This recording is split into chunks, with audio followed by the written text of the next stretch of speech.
In 1954, Salvador Dalí presented a painting that no one quite knew how to describe, not because it was abstract or incomprehensible, but quite the opposite. The scene was perfectly clear: a crucifixion, Christ on the cross, and a female figure looking up from below. But there was something about that cross that made no sense whatsoever. Dalí painted the cross as a geometric structure made up of 8 perfect cubes floating in the air in the middle of nowhere. Dalí spent 4 years working on this painting, 4 years consulting with mathematicians, studying quantum physics, and meeting with academics to make sure that what he was painting was mathematically exact. With this painting, he wanted to represent with precision something that exists in mathematical theory, but that no human being has ever been able to see: the most famous crucifixion in the history of art from a dimension we cannot access, literally. The painting is called Crucifixion, Corpus Hypercubus. Dalí painted it in 1954, and today it is held at the Metropolitan Museum of Art in New York. But to understand why this painting is so extraordinary, we first need to understand what that object is that Christ is crucified on. Because as I mentioned before, it is not a cross, it is a hypercube. We all know what a cube is: a shape with 6 faces, 12 edges, and 8 vertices, a perfectly regular form that exists in 3 dimensions. Now, if we take that cube and unfold it, open it up like a cardboard box, we get a cross, 6 squares connected to each other, all on the same plane. A hypercube is exactly the same thing, but 1 dimension higher. Just as a cube exists in 3 dimensions, a hypercube exists in 4.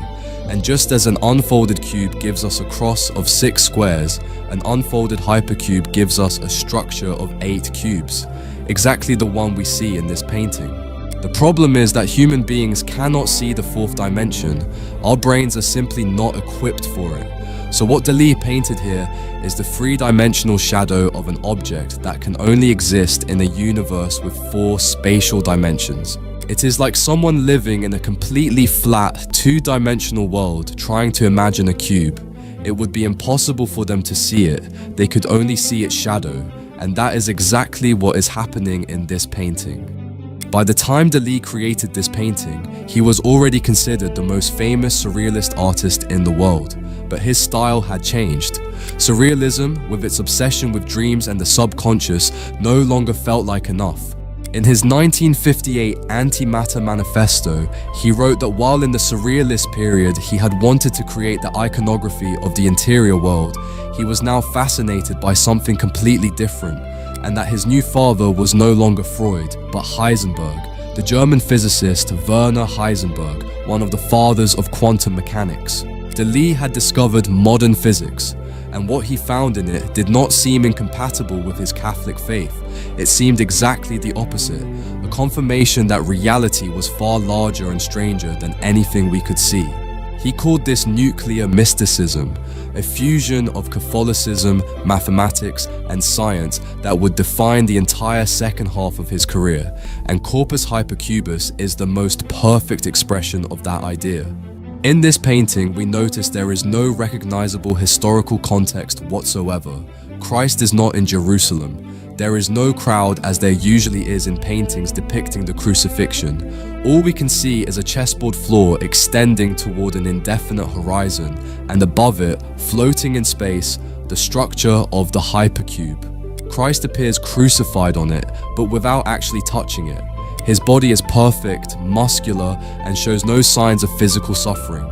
By painting him without nails or wounds, Dalí transforms Jesus into a body that has transcended pain. His intention with this work is not to represent the moment where Jesus suffers the agony of being crucified, but the resurrection as a triumph over the physical laws of the universe. The female figure looking up is Gala, Dalí's wife and lifelong muse. She appears in the place that in traditional crucifixions would be occupied by Mary Magdalene, but unlike those traditional depictions, she is not dressed in mourning. Her clothes are luxurious because Dalí wanted her to represent the glory of humanity, not its suffering. And finally, there is the chessboard floor.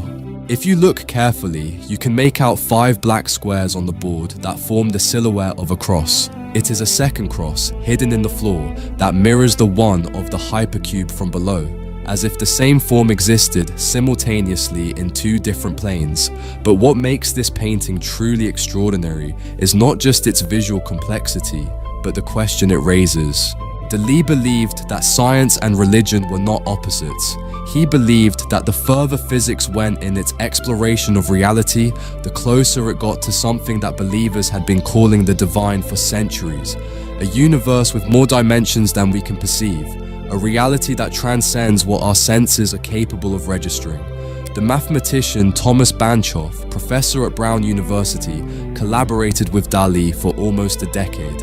When the artist showed him the painting, Banchoff immediately recognized the mathematical precision of the unfolded hypercube, saying that this was not an artistic approximation, but an exact representation. And that is what makes it impossible in the most literal sense of the word. Dalí painted with mathematical precision an object that no human being can see, an object that only exists in a dimension we cannot access. Art critic Kelly Grovier described it perfectly, saying that this painting seems to have found the link between the spirituality of Christ's salvation and the geometric and physical forces of matter.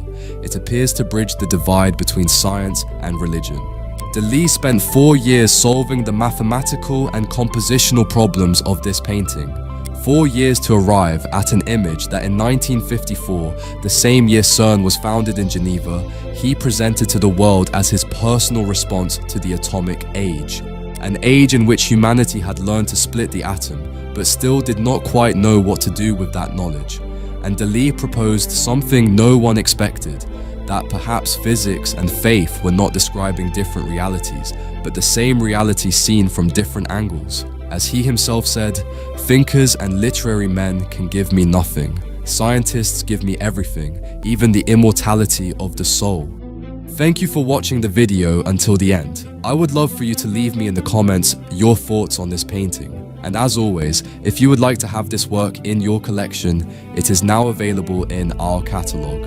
In the link in the description, you will find more than 900 historical paintings for you to choose your favorites and begin your own art collection. You will also find phone cases, so not only will you protect your phone, but you will always have a work of art in your pocket. Shipping is free worldwide, and by purchasing from the store, you will be supporting me enormously in continuing to create videos like this every week. Thank you for your support, and see you in the next video.